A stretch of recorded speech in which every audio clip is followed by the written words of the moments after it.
시청자 여러분 안녕하십니까? BOA 모닝뉴스입니다. 첫 소식입니다. 마이크 폼페오 국무장관이 미북 실무협상 재개를 앞두고 완전한 비핵화가 협상 목표임을 다시 확인했습니다. 또 북한에 대한 체제 안전 보장이 이루어져야 한다는 점도 언급했는데 아직 미북 실무협상 재개 일정은 알려지지 않고 있습니다. 박형주 기자입니다.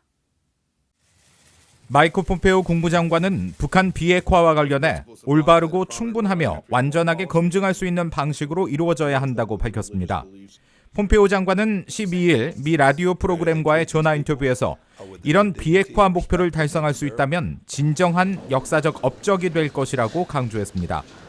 미북 실무협상 재개를 앞두고 일각에서 핵 동결론을 제기하고 있는 가운데 미 정부의 협상 목표는 최종적이고 완전히 검증 가능한 비핵화, 즉 FFVD라는 원칙을 재확인한 겁니다.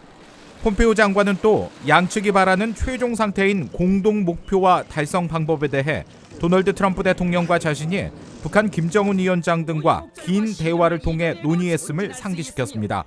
그러면서 북한 주민들의 더 나은 삶과 함께 북한이 필요로 하는 안전 보장이 갖춰지도록 확실히 해야 한다고 밝혔습니다. 체제 안전 보장에 대한 폼페오 장관의 공개적인 언급은 북한이 판문점 회동을 전후해 제재 해제보다 체제 안전 보장이 더 중요하다는 메시지를 발신하고 있는 가운데 나온 겁니다. 한편 트럼프 대통령은 이날 백악관에서 기자들에게 김정은 위원장과의 좋은 관계를 거듭 과시했습니다. You don't have a man testing nuclear anymore. You have a man, wait. You have a man that was so happy to see me. That's a good thing, not a bad thing. 트럼프 대통령은 그러면서 자신의 취임 초기 김 위원장을 상기시키며 오바마 정권 아래에서 그가 한 일이라고는 핵무기를 실험하고 산을 폭파하는 것이었지만 지금은 그러지 않는다고 강조했습니다. 이런 가운데 미국과 북한이 트럼프 대통령과 김정은 위원장의 지난달 말 판문점 회동을 계기로 합의한 실무협상 재개와 관련한 구체적인 일정은 아직 나오지 않고 있습니다.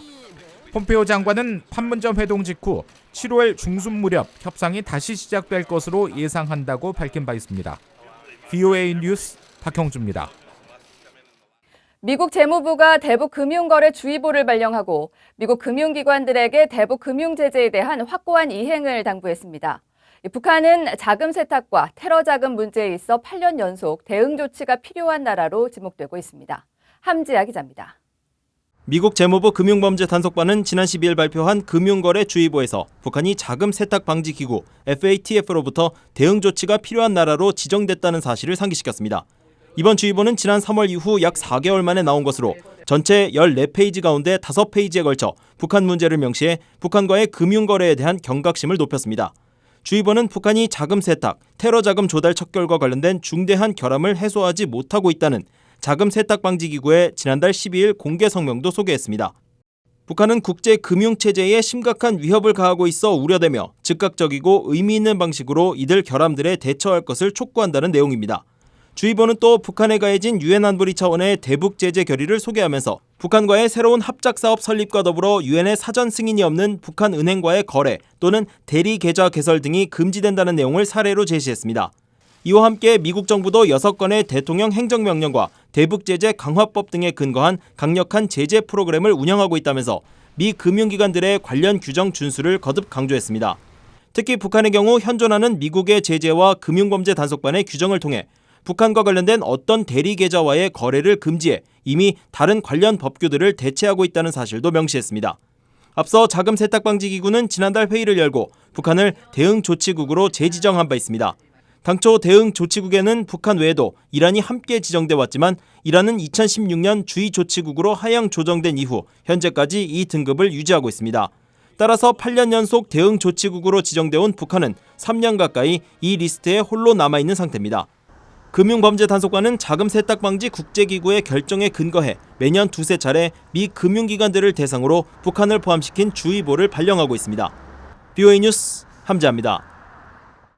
한국의 전문가들은 최근 잇따르고 있는 북한의 한국 비난에 대해 미한 공조의 균열을 시도하는 전술로 분석했습니다. 또 미국의 구체적인 상응 조치를 요구하며 북한이 협상 재개에 시간을 끈다는 분석도 나왔습니다. 서울에서 안소영 기자가 전해드립니다. 판문점 미북 회동 이후 미북 실무 협상이 추진되고 있는 가운데 북한은 매체들을 통해 문제 해결 가능성이 없는 상대와 마주 앉을 필요가 없다는 등 연일 한국 정부를 비난하고 있습니다. 실무 협상을 앞두고 북한이 미한공조의 균열을 만들면서 한국의 한반도 문제는 우리 민족끼리 해결하자는 메시지를 보낸 것이라는 분석이 나왔습니다. 또 실무 협상과는 별개로 한국의 남북 정상회담을 원하면 그에 따른 상응 조치를 하라는 요구로 지적됐습니다. 한국한테 줘야 될 게 결국 정상회담인데 결국 김정은 위원장이 이제 남한을 와야 되는 상황인데 북한이 줄 수 있는 가장 큰 카드이기 때문에 그냥 뭐 쌀 몇만 톤에 뭐 이런 거 가지고는 안 되고 굉장히 큰 거를 얻어야 되고 그거는 한국을 속하게 하면 더 큰 걸 얻어낼 수 있다는 판단을 가질 수 있겠죠. 북한의 잇따른 한국 비난은 협상에서 유리한 구질을 확보하려는 전형적인 시간 끌기용 전략이라는 분석도 있습니다.